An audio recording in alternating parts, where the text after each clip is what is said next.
So sometimes translations can be a very interesting thing because you can translate something accurately, but the entire cultural connotation context is very different in very different parts of the world. Something that can be a good thing in one part of the world can be an absolutely evil thing in another part of the world. As a very light example of this, I actually, on my meal today, I got the price of the meal was 666.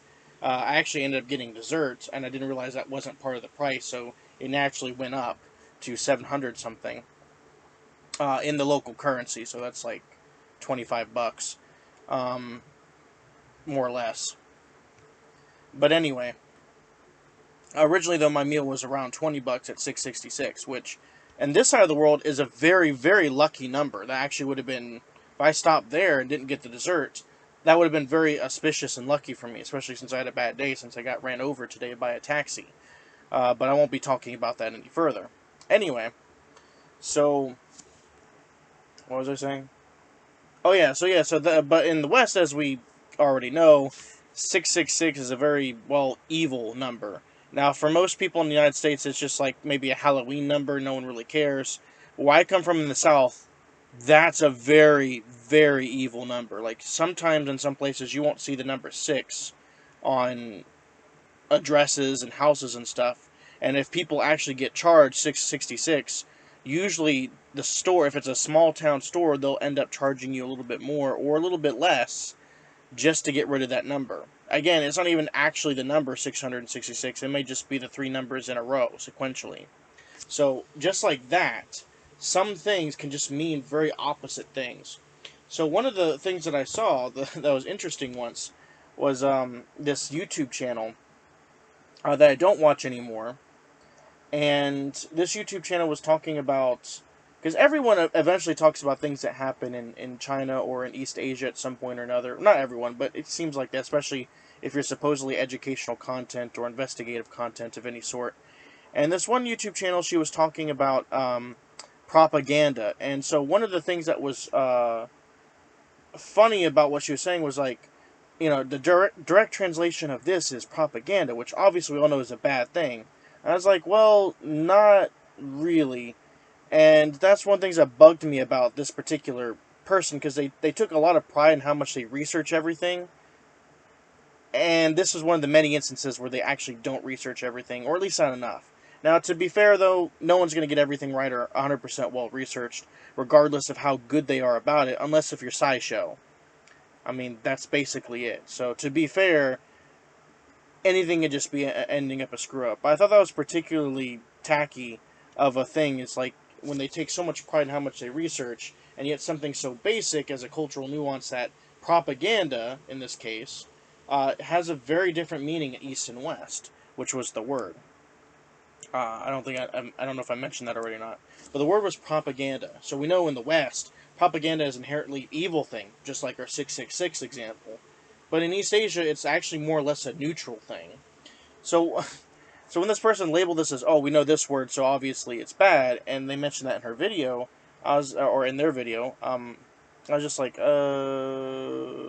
wait a second.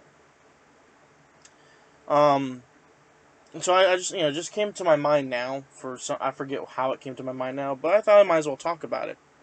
So I remember now. So one of the things that was interesting was when I was working for, not working, it's a volunteer service. When I was service position in my church, in Vietnam as well as in Taiwan, in both cases, I ended up getting, without anyone actually knowing, I ended up getting the same basic service, which was in Asia, it's called the propaganda department. But of course, in the West, you would never call it that because the West, it's just a very different definition. Because by definition, that would go against church principles to have propaganda in the Western sense of the world.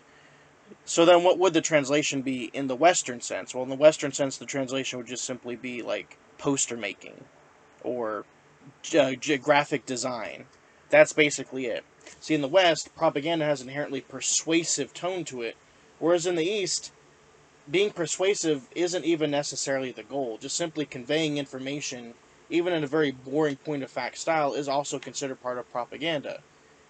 Even if it has no political, it can be completely apolitical and have no pull or twist politically speaking whatsoever, or religiously speaking whatsoever, or anything. Simply just saying the sky is generally blue would count as propaganda. But in the West, of course, we wouldn't call that propaganda because that doesn't make any sense. It doesn't have anything to do with politics or pushing religion or pushing out lies or what the state or the group wants you to believe. In reality, usually propaganda is just a way in East Asia you define anything to do with graphic arts design put out by a particular organization. Again, usually and generally speaking, it has nothing to do with persuading anybody of anything. So in these roles, usually what it was event announcements. Is really mostly what we did. We would just say, hey, we have an event on this date, and we'd make a graphic design poster that was usually just put on Facebook, announcing the event and what time it is, and we just make the poster look pretty. That's essentially what it is. But in Chinese and in Vietnamese, it's called propaganda.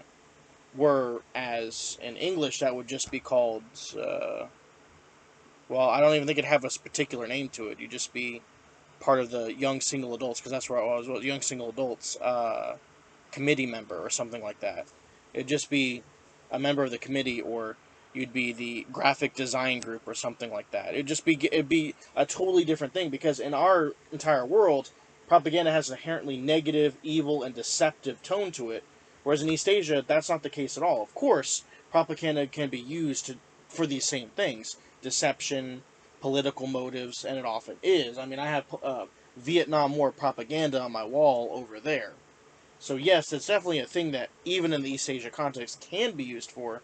It just doesn't inherently mean that whatsoever. That's just one of the natural extents of it, rather than, again, it's not an inherently persuasive thing, it's not an inherently deceptive thing. It could be a very inherently uncontroversial thing, like 2 plus 2 equals 4. That would be considered propaganda, not because it has anything to do with politics or religion or persuasion, just because it's broadcasting information out there. And that's it. That's the only real barrier to it, is that you're broadcasting information. Generally, the point is to not be persuasive.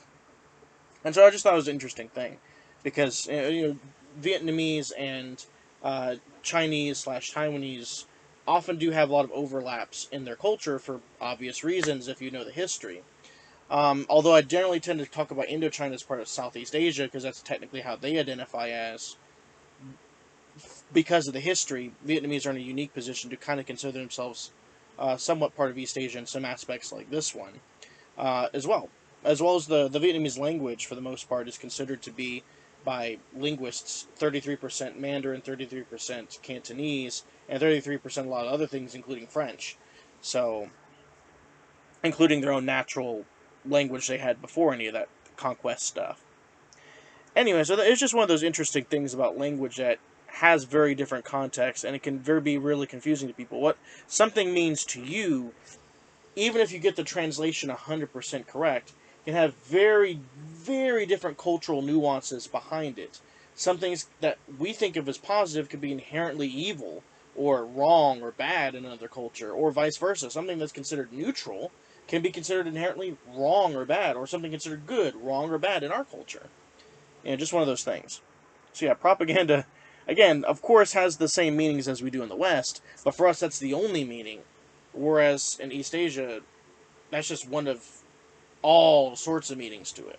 Again, simply graphic design is technically propaganda. Simply making a poster about an event that has no persuasive content whatsoever, other than looking pretty, that's also considered propaganda. Saying, like, putting a message out on Facebook, if it was if it was something part of your organization, just declaring that, 2 plus 2 generally speaking equals 4, because mathematically it doesn't always equal 4, but in the general context, of course it does. Well, then that would also technically align with propaganda. Again, nothing to do with politics, religion, or beliefs of any kind. Nothing to do with persuasion, just you're blasting a message out there. So again, just very different things, very different stuff going on. And it's pretty interesting.